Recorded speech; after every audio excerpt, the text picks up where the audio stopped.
이 시간 믿음의 시련이라는 제목을 가지고 함께 말씀 증거하도록 하겠습니다. 우리가 신앙생활을 하면서 우리에게 가장 어려운 것은 우리의 삶 가운데 시험이 찾아오는 것일 겁니다.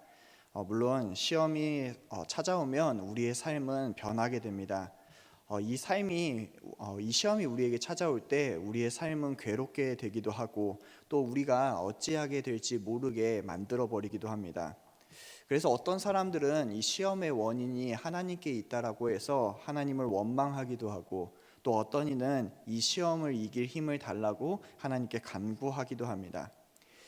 이처럼 시험은 우리에게는 고난처럼 여겨지는데 우리를 당황스럽게 만드는 성경의 본문이 있습니다. 바로 야고보서입니다. 이 야고보서는 우리 모든 성도들에게 시험을 만나거든 기뻐하라라고 이야기하고 있기 때문이죠. 이것은 우리의 삶 가운데 이해되지 않는 부분일 겁니다. 어떻게 시험을 만났을 때 기뻐할 수 있을까? 또 이 시험이 오히려 지난 후에 우리가 하나님이 베풀어 주신 은혜를 추억하면서 그것을 기뻐할 수 있겠다라고는 생각할 수 있지만, 당장의 시험을 만났을 때 어떻게 기뻐할 수 있을까라고 하는 생각을 우리에게 가지게 만듭니다. 사실 이러한 부분에 있어서 이 야고보서는 한때 지푸라기 서신이라고 불릴 정도로 무시받았던 성경이었습니다. 왜냐하면 교회 역사 가운데 이신층이, 그러니까 바울이 거듭 강조하였던 하나님의 은혜나 아니면 은혜 받는 성도의 구원에 대해서 야고보서는 이야기하기보다는 오히려 야고보서는 성도의 삶에 대해서, 그리고 삶에 만나는 문제에 대해서 다루기 때문에 이것은 복음적이지 않다라고 하는 많은 학자들이 이것을 지푸라기 서신이라고 불릴 정도로 천대하였기 때문입니다. 그러나 야고보서가 성도들에게 주는 의미는 굉장히 큽니다. 왜냐하면 이 이신칭의와 함께, 이 이신득이라고 하는 이 교리와 함께 참된 믿음은 믿음의 행위에서 반드시 따라온다라는 것을 강조하는 서신이 바로 이 야고보서이기 때문입니다. 그러니까 믿음과 행함이라고 하는 이 균형에서 우리의 삶 가운데 성도들에게 말씀을 하고 있는 것이 바로 야고보서라는 성경이라는 것이죠. 그래서 야고보서는 믿음과 삶을 동떨어뜨리지 않습니다. 오히려 예수 그리스도 안에 받는 구원이 진짜이기 때문에 그들의 진짜의 삶이 그들이 만나는 다양한 문제에서 그 믿음을 어떻게 드러내느냐에 따라 성도의 참된 모습이 드러날 수 있다는 것이 야고보서가 우리에게 전하는 교훈입니다. 오늘 그러면 이 시험을 통하여서 야고보가 우리에게 이야기하고 싶은 바가 무엇인지를 이 야고보서의 서두를 통하여서 우리가 한번 살펴보려고 합니다. 먼저 이 야고보서의 서신의 가장 서두 부분은 이렇게 고백되고 있습니다. 야고보서 1장 1절을 보면 하나님과 주 예수 그리스도의 종 야고보는 흩어져 있는 12지파에게 문안하노라 라고 고백합니다. 그런데 우리가 이 야고보서를 본격적으로 알기 전에 알아야 되는 중요한 정보가 하나 있습니다. 이 야고보서를 기록한 사람은 누구이냐라고 하는 건데요. 우리가 신약 성경을 잘 살펴보면 야고보라고 하는 사람이 4사람 정도 등장을 합니다. 사실 이 야고보라고 하는 이름은 굉장히 흔한 이름입니다. 왜냐하면 히브리식으로 야곱이라고 하는 이름이 헬라식으로 야고보로 바뀌었기 때문이죠. 그러니까 우리가 성경에서 보는 그 야곱을 그대로 가지고 와서 야고보라고 부르는 것입니다. 그런데 이 신약 성경에 등장하고 있는 이 야고보의 4명 중에 사람의 가장 대표적인 사람은 바로 첫 번째인 세베대의 아들이자 요한의 형제인 야고보일 것입니다. 사실 이 야고보는 예수님의 12제자 중에 베드로와 요한과 더불어서 함께 예수님과 같이 따라다녔던 3인의 인물 중에 해당되는 사람입니다.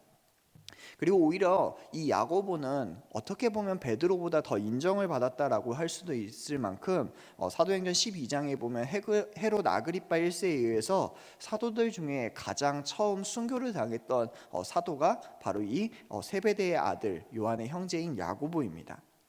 그러나 이 야고보가 이 야고보서를 기록하였다라고 보는 것은 좀 어렵습니다. 왜냐하면 이 사도 야고보가 순교당한 것이 한 44년 정도인데 이 야고보서가 기록된 것은 AD 한 70년 정도이기 때문에 약 30년 정도의 시간 차이가 나기 때문에 이 야고보서를 이 세베대의 아들인 야고보가 기록했다라고 보기는 어렵습니다. 두 번째로는 다데오의 아버지 야고보가 성경에는 또 등장을 합니다. 누가복음에서는 다데오, 그러니까 마태복음과 마가복음에서는 유다라고 기록하고 있는 이 다데오가 등장을 하는데 누가복음에서는 이 다데오의 이 유다의 아버지가 바로 야고보라고 기록을 하고 있습니다. 물론 이 야고보는 이 이후에는 등장하지 않기 때문에 그도 이 야고보서를 기록한 사람이라고 말하기는 어려울 겁니다. 세 번째로 등장하는 사람은 12제자 중에 알페오의 아들 그리고 마리아의 아들인 야고보라고 이야기합니다. 이는 흔히들 작은 야고보라고 지칭을 하는데요. 사실상 이 야고보는 성경에서 그렇게 많은 행적이 드러나 있지 않고 오히려 교회의 역사 가운데 전승이 많이 내려져 오는 사람입니다. 그는 기도를 참 많이 해서 낙타 무릎처럼 무릎이 변했다라고 해서 낙타 무릎을 가진 기도의 사람이라고 정해져 있고요. 또 반대로 이 사람은 굉장히 많은 전도를 해서 어디까지 전도를 했냐면 시리아까지 내려가서 이 교회를 세우고 나중에는 바리새인들에 의해서 질투를 받아 성전에서 끌려나와 부활절에 순교당했다라고 전승이 되는 사람이 이 작은 야고보입니다. 그리고 이 작은 야고보를 두고 개신교와 카톨릭은 굉장히 큰 차이를 두고 있습니다. 카톨릭은 이 야고보를 두고 예수님의 친척 동생이라고 주장을 하는데요. 야고보의 어머니와 마리아가 친척 관계이기 때문에 이 야고보가 나중에 예수님의 동생으로 등장하는 야고보다라고 카톨릭은 이야기합니다. 그러면서 이 야고보가 사도이고 또한 예수님의 친척 동생이기 때문에 예루살렘의 교회의 리더로 설 수 있었다라고 이야기를 하는 것이죠. 그래서 이 작은 야고보를 카톨릭에서는 기도의 성자이고 또한 야고보서의 저자로 주장을 합니다. 그러나 개신교와 정교회에서는 조금 다르게 보는데요. 네 번째 예수님의 육신의 동생인 야고보를 이 야고보서의 저자로 바라보게 됩니다. 그러니까 우리 개신교, 우리 기독교는 예수님의 동생을 이 야고보서의 저자로 본다라는 겁니다. 그는 본래 예수님을 믿지 않았던 사람이었는데 그는 예수님이 부활하시고 난 이후에 예수님을 구주로 영접하고 교회의 일꾼이 되었다라고 이야기하죠. 특별히 이 예수님의 동생 야고보에 대해서 유력한 정보를 주고 있는 사람이 누구냐면 바로 바울입니다. 바울이 갈라디아서를 기록하면서 이 야고보에 대한 두 가지 정보를 우리에게 주고 있는데요. 갈라디아서 1장 18절에서 19절을 보면 이렇게 기록되어져 있습니다. 그 후 3년 만에 내가 게바를 방문하려고 예루살렘에 올라가서 그와 함께 15일을 머무는 동안 주의 형제 야고보 외에는 다른 사도들을 보지 못하였노라. 이렇게 기록을 합니다.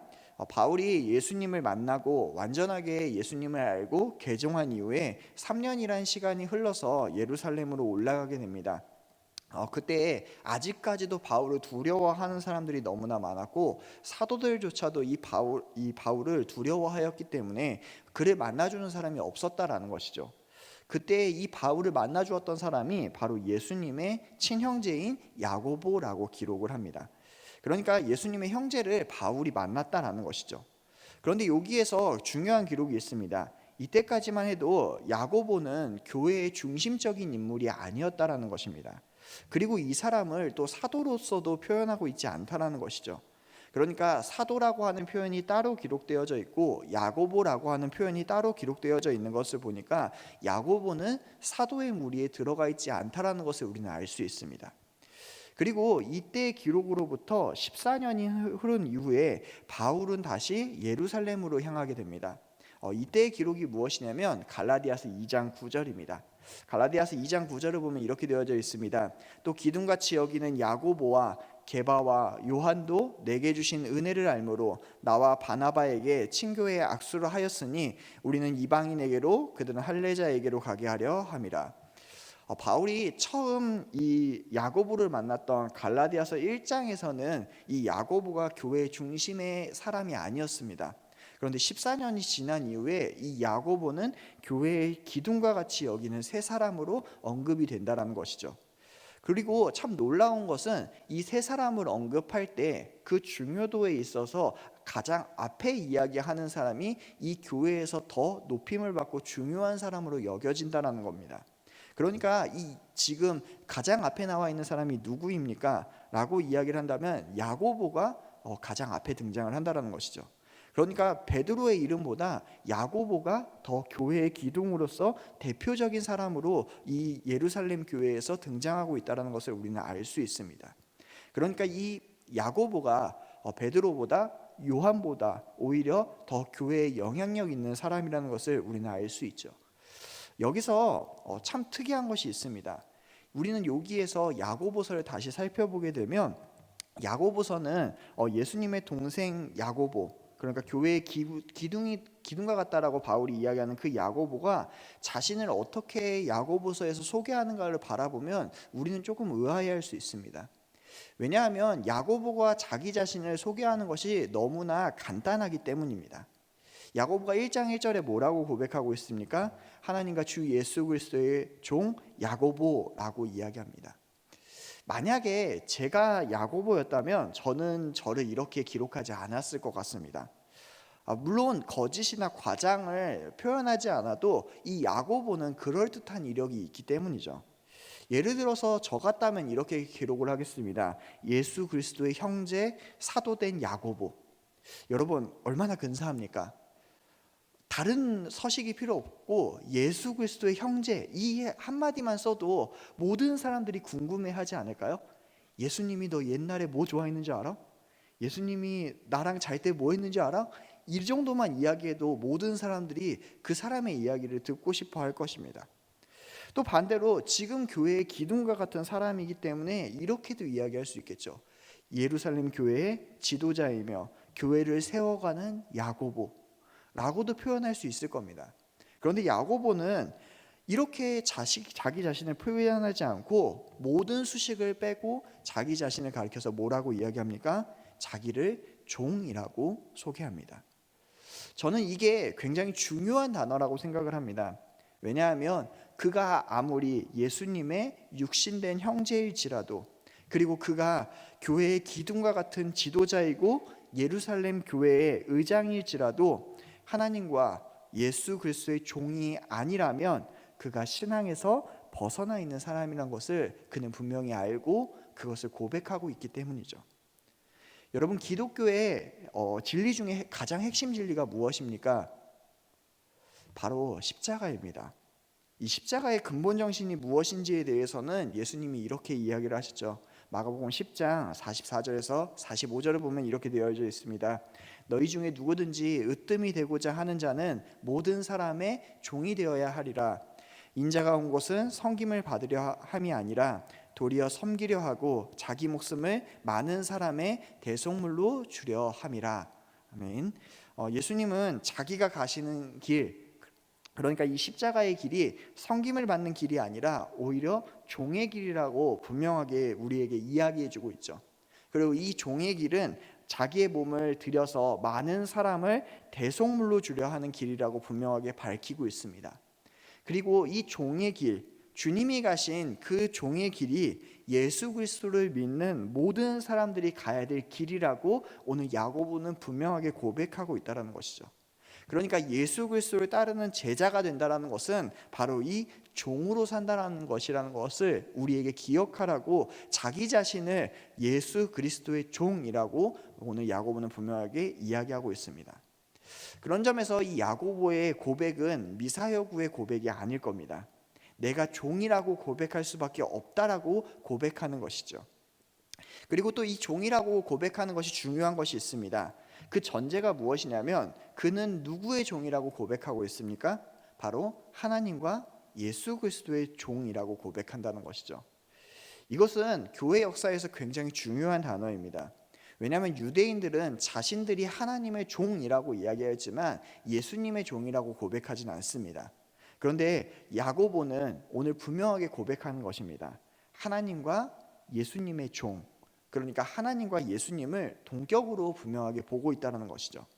그렇기 때문에 이 고백은 하나님이신 그 주님이 예수 그리스도이고 그 예수 그리스도에 소속된 종이 바로 나이다라고 하는 것을 고백하며 이 야고보서를 열고 있다라는 겁니다. 그리고 야고보는 그가 어떤 존재인지를 분명하게 밝힌 이후에, 그러니까 자기의 정체성을 분명하게 이야기한 이후에 이 편지를 받고 있는 사람들의 정체성이 무엇인지를 고백하고 있고, 그리고 그 정체성, 이 편지를 받고 있는 사람들이 어떤 삶을 살아야 되는지를 이어서 설명하고 있습니다. 그것이 무엇이냐면 야고보서 1장 2절입니다. 2절을 보면 내 형제들아 너희가 여러 가지 시험을 당하거든 온전히 기쁘게 여기라 라고 이야기를 합니다. 먼저 야고보는 제일 처음 이야기를 할 때 온 세상 흩어져 있는 12지파 이스라엘 사람들을 향하여 내 형제들이라고 고백을 합니다. 그런데 이것은 어떻게 보면 12지파 이스라엘이라고 이야기하는데, 이미 이 당시에는 유대인이라고 하는 이 유다 사람들과 베냐민 지파 사람들 외에는 나머지 10개 지파 사람들이 남지 않았습니다. 그러면 지금 야고보가 이야기하는 온 세상에 흩어져 있는 이 12지파 유대인들은 누구입니까? 지금 그리스도를 지금 모시고 있는 교회의 성도들을 지칭하는 것이 바로 이 표현입니다. 그리고 이 모든 표현을 가리켜서 내 형제들이라고 표현을 하는데, 사실상 이 형제들이라고 하는 표현은 남자 형제들만 이야기하는 것이 아니라 온 교회의 성도들을 이야기하는 표현입니다. 그래서 사도들이 편지를 보낼 때 성도들을 호칭하거나 아니면 사랑스러움을 표현할 때 형제들이라고 하는 표현을 많이 하는 것이죠. 그런데 사도들이 이렇게 이 형제들이라고 하는 호칭을 쓴 이유가 있습니다. 왜냐하면 그냥 형제들이라고 이야기하는 것이 아니라 너와 내가 같다라고 하는 표현을 분명하게 쓰기 위해서 이 형제들이라고 하는 표현을 자주 썼다라는 것이죠. 그런데 야고보는 이 표현을 의도적으로 여기에 쓰고 있습니다. 야고보가 자기 자신을 가리켜서 뭐라고 이야기했습니까? 하나님과 예수 그리스도의 종인 야고보다라고 고백을 했죠. 그리고 지금 편지를 받는 사람들에게 뭐라고 이야기합니까? 내 형제들이다라고 이야기를 합니다. 그러니까 지금 이 편지를 받고 있는 사람들도 누구라는 겁니까? 너희들도 그리스도의 종된 형제들이라고 이야기를 하는 것입니다.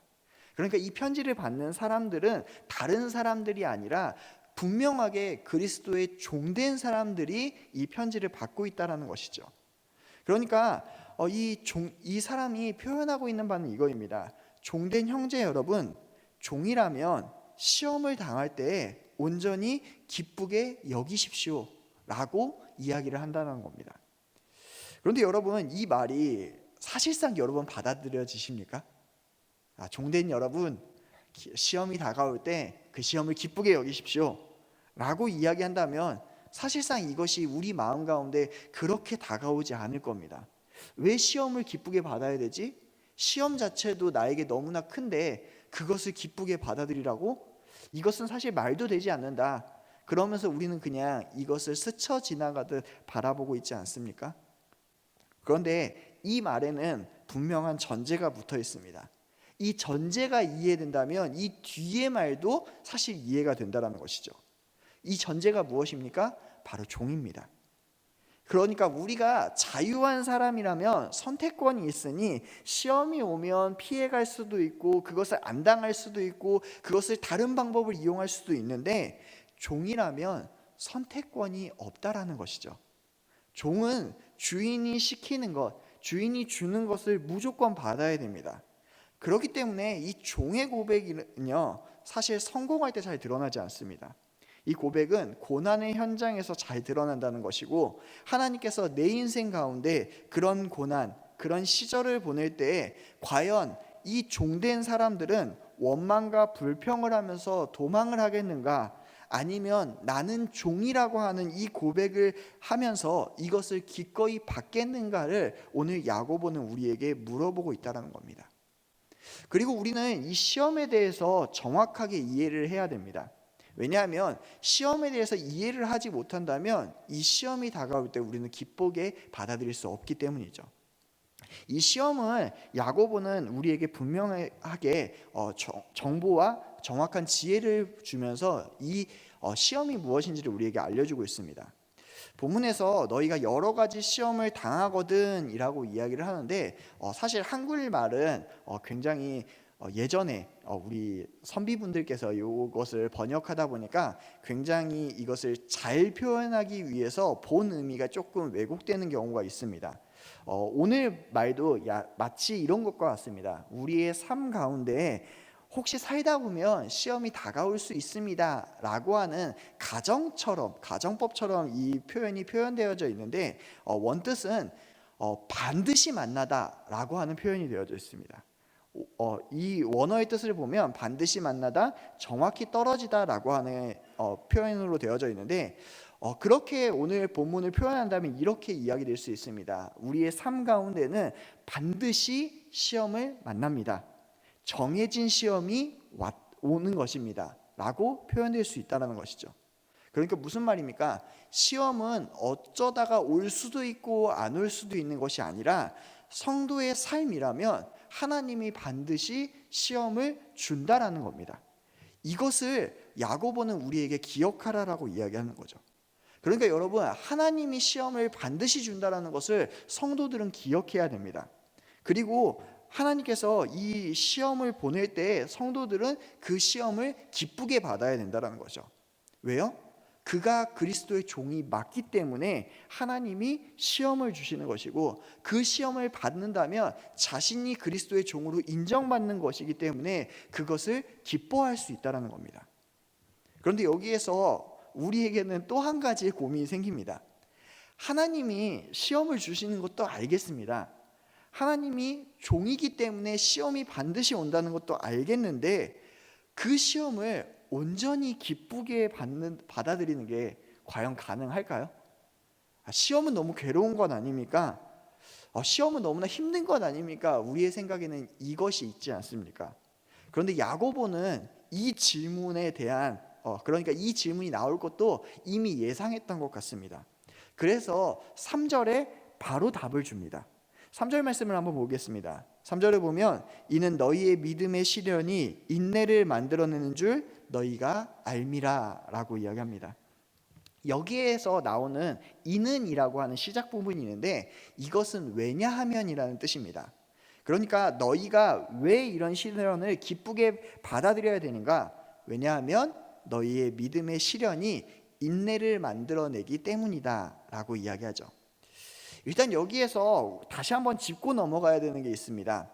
야고보가 성도가 만나는 모든 시험을 다 기쁘게 여기라고 이야기하는 게 아니라는 겁니다.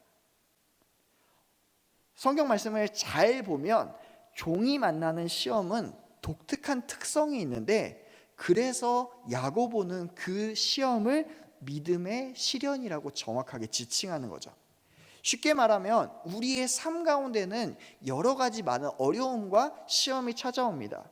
그러나 이 어려움의 대부분은 우리가 태초에 죄를 짓고 나서 우리에게 생긴 육신의 약함이나, 아니면 우리가 스스로 죄악을 저질렀거나, 아니면 우리가 잘못된 선택으로 말미암아 찾아오는 시련들이 많습니다. 그런데 이 야고보가 말하는 믿음의 시련은 그것들을 말하는 것이 아니라는 거죠. 지금 야고보가 말하는 시련은 믿음 때문에 오는 믿음의 시련이라고 하는 전제를 분명하게 성도들에게 밝히고 있습니다. 이 시련이 믿음 때문에 있는 것이라면 너희들은 기쁘게 여겨야 된다. 그러면 무엇이 믿음의 시련이냐라고 이야기할 때 이것은 두 가지의 뜻으로 해석될 수 있습니다. 첫 번째는 믿음 때문에 당하고 있는 시련입니다. 그러니까 이 세상에서 믿음을 지키고 살려다 보니까 정말 어렵지 않습니까? 믿음 가운데 직장 생활도 해야 되고, 믿음 가운데 자녀도 키워야 되고, 믿음 가운데 우리가 신앙생활을 하려다 보니까 당하는 어려움이 있다라는 거죠. 특히나 야고보서를 지금 받아들이고 있는 사람들은 로마에 의해서 박해를 받고 있는 시대의 성도들로 구성되어져 있습니다. 그러니까 이 사람들에게 이 믿음의 시련이 무엇인지는 분명하게 알 수 있는 것이죠. 또한 성경에서 대표적으로 등장되는 사람이 있습니다. 바로 그 사람은 요셉이죠. 요셉은 그의 삶 가운데서 오히려 하나님에 의해서 계속 바닥으로 내려갈 때 그때에는 잘못한 것이 없었습니다. 그런데 그가 아무 잘못 없이 감옥으로 내려가게 됩니다. 왜 그렇습니까? 그의 믿음을 지키려 하고 있기 때문이죠. 그것을 야고보가 이야기하는 겁니다. 너희가 그런 요셉과 같이 그런 지금 박해를 받는 성도들이라면 믿음 때문에 박해를 받고 있고 시련을 당하고 있다라면 그 시련으로 말미암아 기뻐해야 된다라고.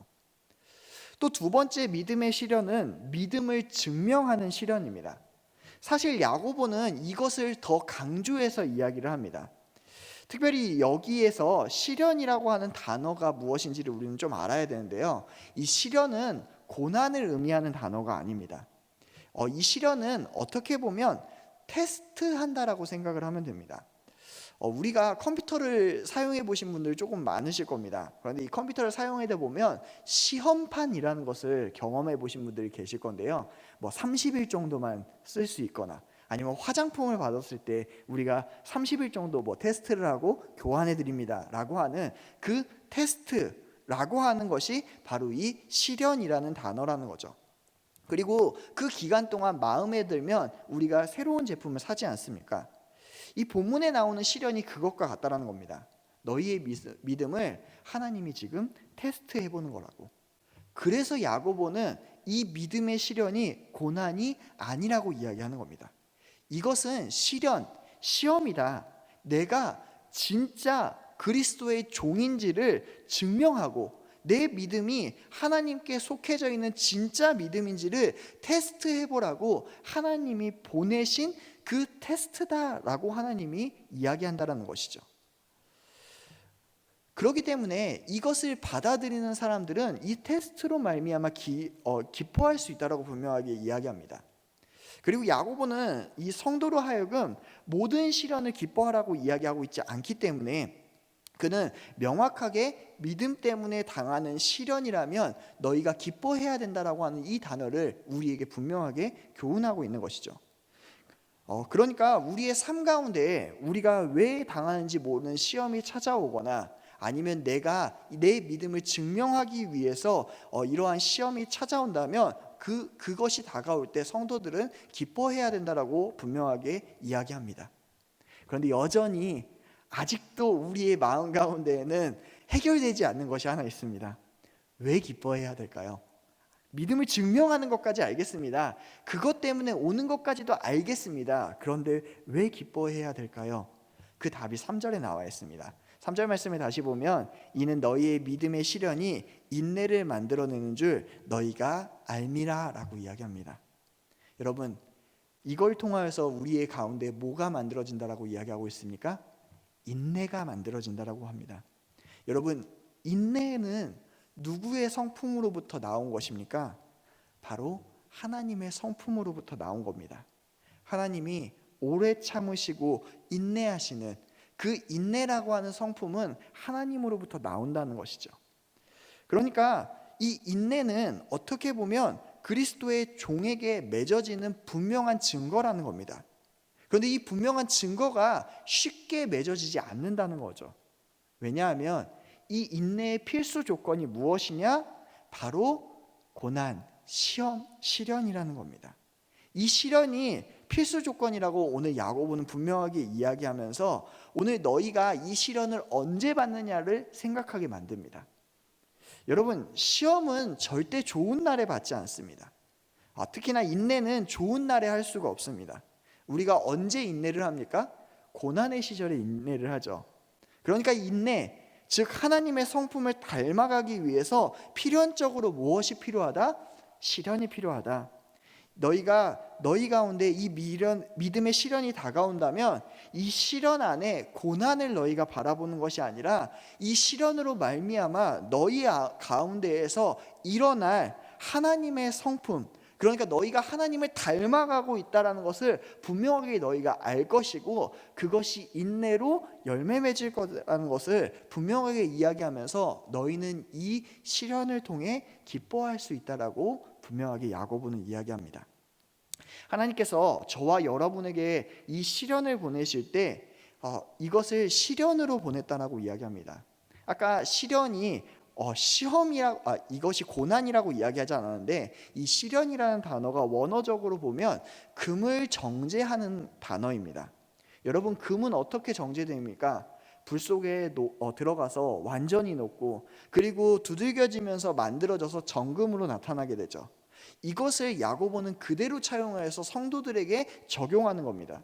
그러니까 너희에게 반드시 이 시련이 찾아올 건데 그 시험은 너희를 태워 죽이려고 하는 것이 아니라 그것이 분명 괴롭고 그 과정 가운데서 너희가 너무나 힘들겠지만 이것이 지나가면 너희가 그리스도의 모습을 닮아가는 점금과도 같은 성도가 될 것이다. 너희가 온전히 그리스도를 닮아가는 성도가 될 것이다 라고 그것을 분명하게 이야기하면서 그런 관점에서 본다면 이 시련이 없는 것보다 시련이 있는 것이 성도들에게 좋은 것이고 이 시험은 반드시 성도들에게 온다라는 것을 이 야고보는 성도들에게 교훈하고 있다는 겁니다. 우리의 죄악 때문이 아니라 우리의 믿음 때문에 우리의 믿음을 테스트하기 위해 보낸 시련이라면 그것은 있는 것이 더 좋은 겁니다. 그래서 저는 저희 광영교회가 복이 있다고 믿습니다. 지금 우리는 담임 목사님의 부재와 담임 목사님 청빙을 하고 있는 실현의 시간을 보내고 있습니다. 저는 그런데 이 시간을 통하여서 우리가 더욱더 하나님께 나아가고 있는 시간이라고 생각하고 우리가 더욱더 하나님께 간구하고 있는 하나님이 보내신 믿음의 실현의 시간이라고 생각합니다. 그렇기 때문에 우리가 담임 목사님이 오시기까지 이 모든 청빙의 시간을 통하여서 우리는 하나님을 경험하게 될 것이고 하나님의 성품을 알게 될 것이고 우리가 하나님을 닮아갈 수 있기 때문에 우리 광영교회는 이 믿음의 시련을 겪는 이 시간이 오히려 더 복되다라고 이야기할 수 있고 우리는 이것을 통하여서 우리의 믿음과 인내를 증명해 나가는 시간이라고 저는 분명히 생각합니다. 우리가 성경에서 만나는 모든 믿음의 영웅들은 하루아침에 영웅이 되지 않았다는 것을 우리는 성경을 통해서 잘 알고 있습니다. 여러분, 믿음의 사람이 되기 위하여서 많은 성도들이 이 믿음의 시련의 시간을 겪어야만 했습니다. 그런데 여러분, 그것을 어떻게 그들이 견디어낼 수 있었습니까? 그들 안에 진정한 하나님을 의지하는 참 믿음이 있었기 때문입니다.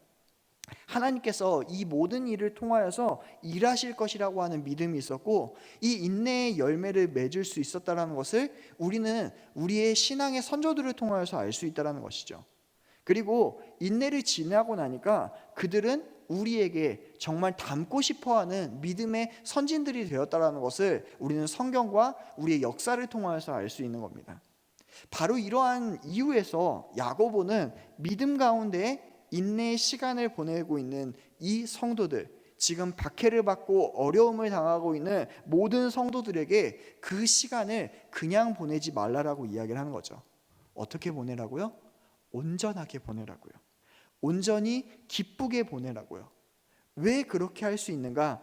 너희의 믿음의 시련이 인내를 만들어내는 줄 너희가 알기 때문이다. 여러분, 그런데 야고보가 이 믿음에 대한 이야기를 할 때 가장 강조한 단어가 한 가지 있습니다. 믿음은 반드시 시련을 통과하고 인내를 만들고 또 온전하고 구비하여서 조금도 부족함이 없는 사람으로 만들어간다라고 이야기했는데 이 사람으로 만들어간다라고 하는 그 과정 가운데 이 야고보가 가장 강조했던 단어가 무엇이냐면 바로 암이라고 하는 단어입니다. 여러분, 그러니까 이 단어의 가장 중요한 뜻은 이겁니다. 이 모든 사실을 그리스도의 종된 너희들, 내 형제들이 다 알고 있다는 겁니다. 그래서 그들은 믿음이 뭔지를 알고 있고 신앙이 뭔지를 알고 있고 지금 자기들 앞에 뭐가 기다리고 있는지를 알고 있다는 겁니다. 그리고 알면서 그들은 고난을 기다리고 있다는 것이죠. 그 고난을 기뻐하고 있다는 것이죠. 여러분, 이것이 얼마나 중요합니까? 성경은 우리에게 고난이 있다라고 분명히 계시하고 있습니다. 그리고 교회는 우리의 삶 가운데 고난이 있다라고 분명하게 이야기하고 있습니다. 그리고 이것이 하나님께서 우리의 믿음을 증명하라고 보내신 것이고 또 하나님이 우리의 믿음을 테스트해 보라고 보낸 것임을 분명하게 우리는 알고 있다는 것이죠. 그런데 어떠한 사람은 이것을 알고도 받아들이지 않는가 하면 어떤 사람은 알기 때문에 이것을 기쁘게 받는다라고 이야기를 합니다. 그래서 오늘 이 믿음의 성도들, 그러니까 이 야고보서를 받고 있는 이 성도들은 고난 중에도 그것을 알고 있으므로 기쁘게 기다리고 있는데 문제는 이 성경을 그대로 받고 있는 우리의 모습은 어떠냐는 것입니다. 한국교회의 많은 교회들이 이것을 받아들이지 않고 있습니다. 많은 사람들이 믿음이 성공으로 가는 길이라고 생각하는 경우가 많습니다. 그들은 믿음이 복받는 길이라고 생각하지만 오늘 이 야고보서를 받고 있는 성도들은 믿음의 길이 결코 복받는 길이라고 생각하지 않죠. 오히려 그들은 무엇이라고 알고 있습니까? 믿음은 고난을 향해서 나아가고 있는 것이고, 종의 길에는 반드시 시험이 있는 것이고, 이 시험을 통과해야지만 온전히 그리스도를 닮는 온전한 성품에 이르는 성도가 된다는 것을 그들이 알고 있다는 겁니다. 사랑하는 성도 여러분, 저와 여러분이 알고 있고 믿고 있는 신앙은 무엇입니까? 우리가 알고 있는 신앙도 믿음이 고난으로 가는 신앙인가요? 그리고 이 고난을 통과할 때 인내가 필요하고, 그 인내로 우리가 온전하고 부족함이 없고 구비함이 없는 사람이 된다라고 우리는 그렇게 알고 행하고 있습니까? 아니, 혹시 우리가 알고 있는 믿음은 예수 믿으면 복 받는다, 그것이 전부는 아닙니까? 아니, 아예 고난은 없고 십자가는 아예 없고 그리스도에 대한 부담감은 전혀 없는 것을 우리는 믿음이라고 하지는 않습니까? 아니, 교회에 오고 예배를 드리기만 하면, 예배를 시청하기만 하면 우리는 믿음이 있다라고 생각하고 계시지는 않습니까? 한국 교회가 급속하게 무너져가고 있습니다. 이것은 야고보가 성도들에게 전해주었고, 그 성도들이 이미 알고 있던 믿음과 우리 한국 교회의 믿음이 너무나 다르기 때문일 것입니다.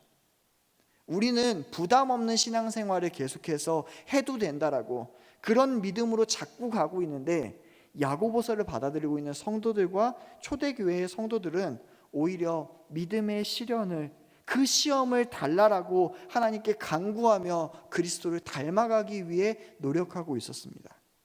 그들의 믿음은 이 믿음의 시련을 기뻐하는 신앙이었습니다. 그런데 우리의 신앙은 어떤 신앙으로 서 있습니까? 사랑하는 성도 여러분, 이제 말씀을 마치려고 합니다. 많은 사람들이 세상에서 성공하는 것을 복받았다라고 이야기합니다. 그리고 그 세상의 성공이 교회에서 많은 역할을 맡고 또한 많은 것을 함으로 인하여서 복받은 것이라고 생각을 합니다. 그런데 오늘 야고보는 우리에게 그렇게 이야기하고 있지 않습니다. 오늘 야고보는 우리에게 분명한 믿음을 제시하면서 이 믿음으로 말미암아 너희에게 고난이 찾아올 것이고 시험이 찾아올 것이고, 그 시험을 견뎌내가는 사람들이 바로 성도가 될 것임을 우리에게 분명하게 이야기하고 있습니다. 사랑하는 성도 여러분, 우리는 성도라고 이야기할 수 있습니까? 우리는 이 믿음의 시련이 우리에게 찾아올 때 이 믿음을 증명하기 위해서 분명하게 살고 계십니까? 그리고 이 테스트가 왔음에 우리는 감사하며 기뻐하며 인내로써 그리스도를 닮아가고 계십니까? 그것이 없다면 우리는 오늘 야고보가 이야기하는 성도가 아닐지도 모릅니다. 그런데 여러분, 지금까지 성도가 아니었어도 괜찮습니다. 왜요? 우리가 말씀을 통하여서 성도가 무엇인지 다시 알게 되었지 않았습니까? 그래서 우리 이렇게 기도하였으면 좋겠습니다. 하나님, 내가 성도가 아니었다면 이제 말씀을 통하여서 알게 하셨으니 하나님, 저에게 믿음의 시련을 주시옵소서. 그리고 이 믿음의 시련으로 말미암아 내가 그리스도를 닮아갈 수 있게 해주시옵소서. 그리고 그리스도를 닮아감으로 말미암아 내 안에 인내가 가득 열매 맺는 그런 성도가 될 수 있게 아버지 하나님 도와주시옵소서. 이렇게 고백하고 이런 믿음을 가질 수 있는 우리 광영교회 모든 성도 여러분 되시길 간절하게 축원하겠습니다. 기도하겠습니다.